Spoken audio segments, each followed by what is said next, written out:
Sa unang eksena, makikita ang batang si Jessica Murdoch na tumatakbo. Ingat siyang papunta sa kanyang tahanan habang sinusubukan na hindi siya mahalata. May sugat sa mukha si Mark, tila nasangkot siya sa isang matinding engkwentro noong isang gabi. Pagdating ni Jessica sa bahay, nililinis niya ang mukha at tinitingnan ang singsing ng kasal. Nang biglang makakita siya ng ilang armadong nanghihimasok sa kanyang lugar, sa pagmamadali upang di mahuli, agad siyang tumalon mula sa bintana. Habang naglalakad sa kalye, natagpuan ni Jessica ang isang nakaparadang karo. Lihim siyang nagtatago roon at sa wakas ay tumakas sa lungsod. Kinabukasan, nagising si Jessica nang huminto ang wagon malapit sa tindahan ng grocery. Habang bumababa ang driver, siya rin ay bumababa sa sasakyan, nagnakaw ng konting pagkain at mapa at papunta sa gubat.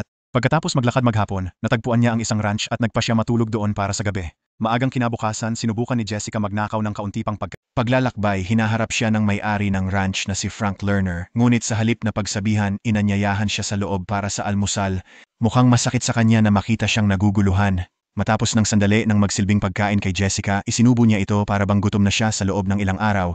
Sa gitna nito, tinanong ni Jeannie, asawa ni Frank, paano siya napunta rito. Si Jessica, na nananatiling balisa, nagsisinungaling na siya ay naglalakbay patungong Hilaga. Si Frank ay naniniwalang tuluyan sa kanya at nag-aalok na ihatid siya sa pupuntahan. Ito ay pinutol pagkatapos ni Elsa Gray na itinalaga ni Raymond Reed upang hulihin si Jessica. Tila matagal nang nagiging isang manunubos si Elsa. Trabahong walang pasasalamat na kailangang gawin ng boss dahil Sa trabahong ito, hindi siya nakakapaglaan ng oras o espasyo para alagaan ang anumang relasyon. Hindi rin siya pumapasyal dahil labis siyang naaaliw sa magtrabaho para magkaroon ng sariling buhay. Ngunit ngayon si Elsa ay diagnostiko ng ALS. Kahit sa pinakamahusay niyang pagsisikap na itago ang epekto ng sakit mula sa kanyang mga kasamahan, ang mga sintomas ay hindi maikakaila. Ang kanyang mga sugat tumitigil sa paggana, nagiging sanhi ng komplikasyon sa pang-araw-araw na buhay at trabaho. Madalas kumukuha ng payo si Elsa mula sa isang online help group at mula sa mga pasyenteng may parehong mga sakit. Gayunpaman, tila may simbuyo ng kawalan na unti-unting sinasakop ang kanyang isipan. Para sa isang mandirigmang tulad niya, ang unti-unting pagbagsak ng pisikal at mental na kakayahan ay isang kapalaran kaysa kamatayan. Sa isa sa kanyang sesyon, pinapayo ng tagapayo si Elsa na kausapin ang kanyang pamilya, ngunit sinabi niya na walang kumakausap sa kanya. Nang marinig ang malungkot na tono sa kanyang boses, nagtanong ang isang kapwa pasyente kung iniisip niya ang di maiisipan, na kinumpirma ng huli. Sinubukan ng pasyente na aliwin siya, sinasabi na ang paghihirap ay makapangyarihan. Pero ganun din ang pagtanggap. Samantalang nagmamaneho si Frank patungong Hilaga, si Jessica sa kanyang truck. Pagkatapos ng buong araw ng pagdadrive natapos ang kalsada, kaya't nagpasya si Jessica na maglakad patungo sa hangganan ng Canada. Bago umalis, nagbigay ang matandang lalaki sa kanya ng isang supot na puno ng pagkain at damit, at inaalok din niyang bumalik sa kanila kung kailangan niya ng tulong. Lubos ang pasasalamat ni Jessica sa tulong kaya nagpapasalamat siya ng buong puso bago magpatuloy sa paglalakbay. Matapos maglakad ng ilang oras, humihinto siya sa isang lugar sa gubat upang tumigil at magdamag. Kinabukasan nagpatuloy si Jessica sa paglalakad at dumating sa maliit na bayan sa hangganan. Pumasok siya sa isang lokal na bar at nakipag-usap sa may-ari, si Molly Presser, tungkol sa trabaho. Sa simula ay sinabi ng huli na walang bakante, ngunit nang pilitin ni Jessica, binigyan siya ng trabaho sa paglilinis sa bar. Nang gabing iyon, nag-aayos ng pinggan si Jessica nang lumapit si Molly upang kausapin siya. Nakita ang singsing sa daliri, tinanong ni Molly siya kung kinasal siya. Sinabi ni Jessica na ito ay ibinigay sa kanya ng kanyang boyfriend. Habang nag-uusap, nagkamali si Molly sa pag-unawa sa nais ni Jessica na magsimula ng bagong buhay at lumayo sa kanyang kasintahan dahil siya ay biktima ng mapang-abusong relasyon noon. Pagkatapos ng trabaho, lumabas ng bar ang dalawang kaibigan. Habang naglalakad sila ng magkasama, tinanong ni Molly kung saan titira si Jessica. Saan naman ito'y sumagot na siya ay maghahanap ng motel. Sa narinig ito, inimbita ng may-ari si Jessica sa kanyang lugar. Ang dali siguro ng buhay kung ikaw ay kagwapuhan. Sa kabilang banda, si Elsa ay kausap sa telepono ang kasamahang si Vince, parehong naghahanap ng clue kay Jessica. Nalaman na ang duo ay nagtatrabaho na pala ng maraming taon at si Vince ay mas nakakasama si Elsa kaysa sa kanyang asawa.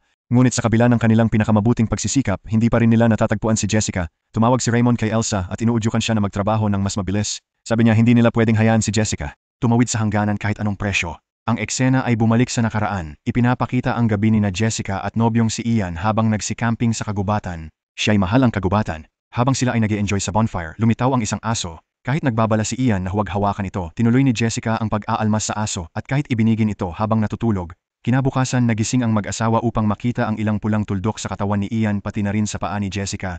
Dito ipinakita na ang naunang aso ay nagdadala ng isang uri ng Ebola virus. Kailangan mong magbiro na na-transfer sa kanila.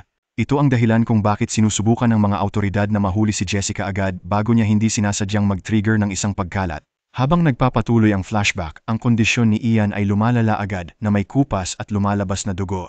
Nabahala si Jessica, tumawag ng ambulansya, ngunit dinala sila sa liblib na pasilidad ng pananaliksik. Nang maglaon, inilagay si Jessica sa selda habang dinala si Ian sa silid laboratorio para sa eksperimento. Sa kanyang pagnanais makatakas, nagplano si Jessica. Sinira niya ang ilaw ng selula at naghintay ng gwardya.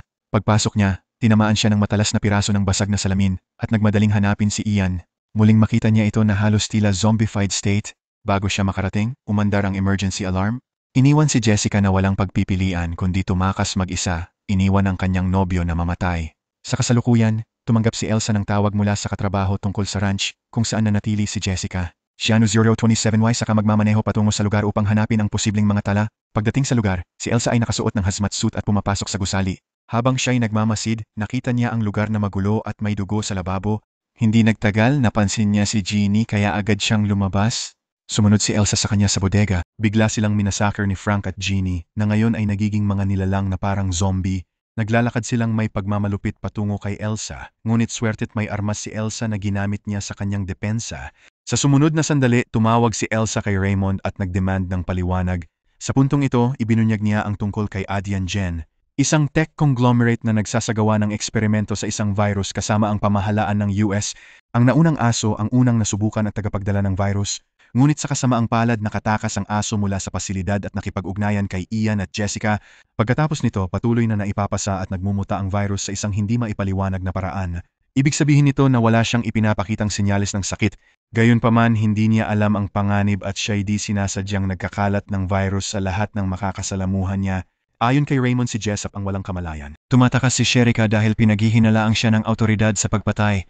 Ito ang dahilan kung bakit siya papunta sa barangay sa border upang makatakas sa US jurisdiction. Pagkatapos maunawaan ang kahalagahan ng kaso, si Elsa ay umamin tungkol sa kanyang ALS diagnosis. Sinasabing hindi na siya angkop para sa trabahong ito.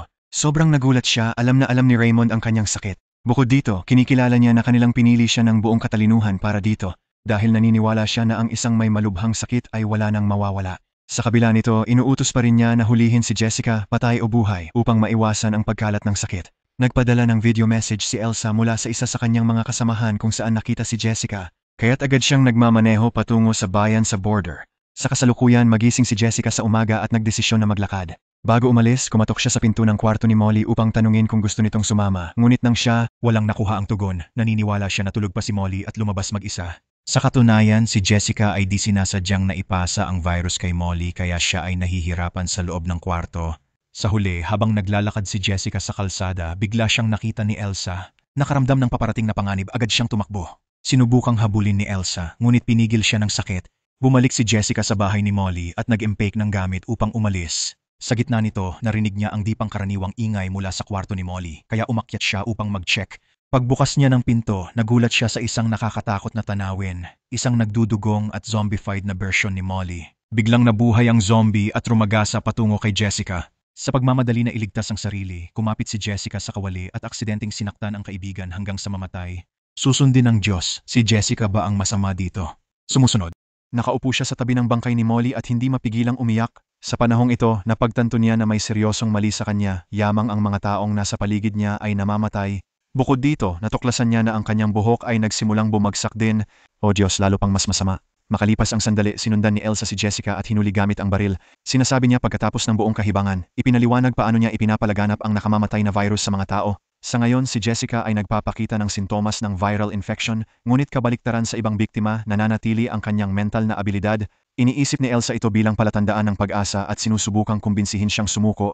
Gayunpaman, tumanggi ang huli na sumunod at nagpatuloy sa pagtakas. Kahit maraming babala mula kay Elsa, nananawagan si Jessica para sa kanyang buhay at tumatakbo. Walang ibang pagpipilian, nagtutok si Elsa ng baril at binaril siya. Sa kanyang huling sandali, ipinahahayag ni Jessica ang gusto lang niya makita ang mundo at hindi niya gustong matapos ang mga bagay sa paraang nangyari. Nang marinig ito, nakakaunawa si Elsa ng lubos sa kanya. Ipinakita niya ang kabaitan sa naghihingalong Jessica sa paghawak sa kanyang mga kamay. Bakit niya gagawin yun? Gayunpaman, nakalimutan niya na inalis niya ang tanyag ng kanyang hazmat suit. Matapos ang pagkamatay ni Jessica, lahat ng mahahalagang impormasyon, footage ng surveillance at ebidensya ay tinanggal parang hindi nangyari. Sa huling eksena, binisita ni Elsa ang tagapayo sa ALS na ipinaliwanag ang mga paraan para panatilihin ang positibong pananaw sa kanyang degradanting kalagayan. Habang nagbibigay ng konsolasyon, hinawakan ng tagapayo ang kanyang kamay na sanhi ng kanyang di mapigilang pag-ubo. Nayanig si Elsa mula sa kanyang pagkabahala nang ma-realize niyang siya ay isa pang asymptomatic carrier ng virus.